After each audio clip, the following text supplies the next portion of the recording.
బీసీలు బలపరిచిన పూల రవీందర్కు 4వ స్థానం అట. నిజంగా ఇది కూడా చూడాలి, ఎన్ని వచ్చినాయి, ఎన్ని ఓట్లు వచ్చినాయి అనేది కూడా చూడాలి. పూల రవీందర్కు 3135 వచ్చినాయి.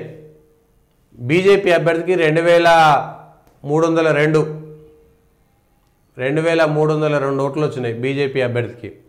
5వ స్థానం. అలుగుబెల్లి నర్సిరెడ్డి సిట్టింగ్కి 4800. 6004. బీసీ పూల రవీందర్కు 3000. సుందర్ రాజ్ అని బీసీల కోసం కొట్లాడుతున్నాం, బీసీలకు ఇవ్వాలి, అక్కడ బీసీలకు ఇక్కడ బీసీలకు. అనవసరంగా ఇవాళ బీసీలను ఇబ్బంది పెట్టినట్టు కాదా? బీసీ రాజకీయాలు పక్కకు పోయినాయా? ఇవాళ కొందరు బీసీల పేరుతోటి కొత్తగా జనంలో తిరుగుతూ తమ పబ్బం గడుపుకోవడానికి తిరుగుతున్నటువంటి వాళ్ళకి ఇది చెంపపెట్ట. లేకపోతే ఏం చెప్పదలుచుకున్నారు సమాజానికి? టీచర్ల ఓట్లకు సంబంధించి టీచర్లలో బీసీల ఓట్లు, బీసీలకు సంబంధించినటువంటి ఓట్లను ప్రత్యేకంగా చీల్చి అది ఎట్లా సాధ్యమవుతుంది? 20,000 ఓట్లు ఉండేటువంటి చోట అది సాధ్యమయ్యేటువంటి పనేనా? 4-5 రెడ్లు ఉన్నారు, 4-5 బీసీలు ఉన్నారు, మిగిలినటువంటి వాళ్ళు కూడా ఉన్నారు, అనేక మంది ఉన్నారు. ఇవాళ దాన్ని బీసీలు నాన్ బీసీలుగా చెప్పి ఇవాళ బీసీలకు ఓట్లు లేవు, బీసీలకు సీట్లు లేవు, బీసీలకు నాయకత్వం రాదని బీసీల యొక్క విలువ తీసేసేటువంటి ప్రయత్నం జరిగిందా?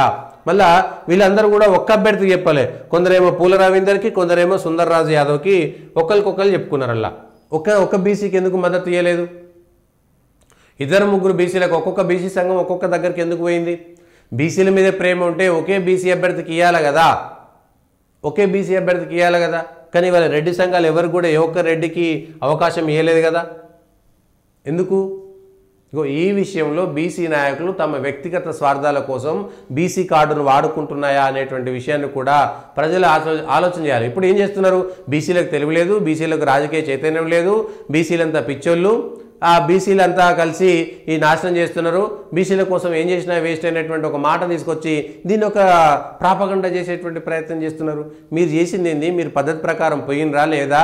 మీ అవసరాల కోసమే కులాలను, మీ అవసరాల కోసమే బీసీ సంఘాలను వాడుకుంటున్నారనేటువంటి విషయం ప్రజలకు తెలియదా? ఎన్నడూ బీసీల కోసం మాట్లాడినోడు తమ అవసరాల కోసం బీసీల పేరు చెప్పుకొని తిరుగుతున్నారు. ఎన్నడూ తమ అవసరాల కోసం ఎన్నడూ బయటికి రానటువంటి వాళ్ళందరూ కూడా కుల సంఘాల మీటింగ్లు పెడుతున్నారు.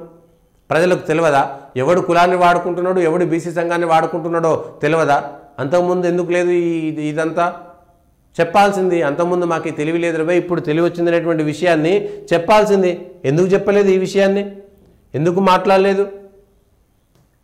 ఎందుకు దానికోసం మాట్లాడేటువంటి ప్రయత్నం చేయలేదు?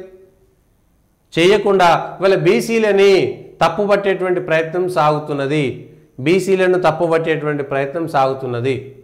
మరి అది ఎంతవరకు కరెక్టో ఎంతవరకు తప్పో, బీసీలకు సంబంధించినటువంటి చైతన్యం ఉందా లేదా, బీసీలకు సంబంధించినటువంటి అంశము రాజకీయంగా తెలంగాణలో బీసీలకు సంబంధించి ప్రత్యేకంగా ఒక పార్టీ బీసీల పేరు మీద వెళ్తే ప్రత్యేకంగా రాదు అనేటువంటి విషయం స్పష్టంగా అర్థమైంది.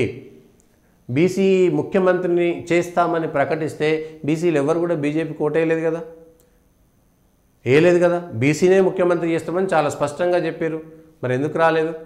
ఎంఆర్పీఎస్కు మద్దతుగా ప్రధానమంత్రి మోడీ వచ్చారు. బీసీలు ఎంఆర్పీఎస్కు మద్దతు ఇచ్చేటువంటి వాళ్ళు బీసీలంతా కలిపితే బీజేపీకి బంపర్ మెజార్టీ రావాలి.